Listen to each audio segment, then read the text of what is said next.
Cinema பிரபலம் மட்டும் இல்ல, இந்த சீரியல் நடிக்கிறவங்க அவ்வளோ ஏன் இந்த யூடியூப் சேனல் ஃபேமஸ் ஆனவங்க ரோட்ல போனா கூட சுத்தி நின்று பாக்கிறதுக்கு ஒரு 10 பேர் இருப்பாங்க.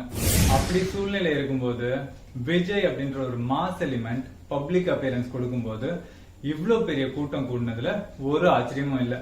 இதை நினைச்சு மற்ற அரசியல் கட்சிகள்லாம் பதட்டப்படணுமா இல்ல கவலைப்படணுமான்னு பார்த்தா ஆக்சுவலா இல்ல.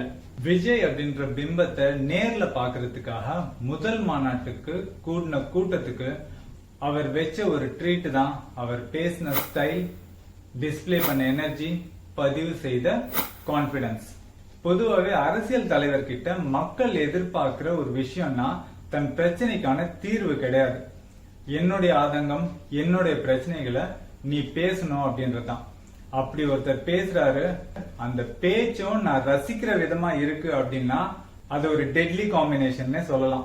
முதல் மாநாட்டுக்கு கூடின கூட்டம் வேணா விஜய் அப்படின்ற பிம்பத்தை நேர்ல பாக்குறதுக்கான ஆர்வத்துல வந்த கூட்டமா இருக்கலாம்.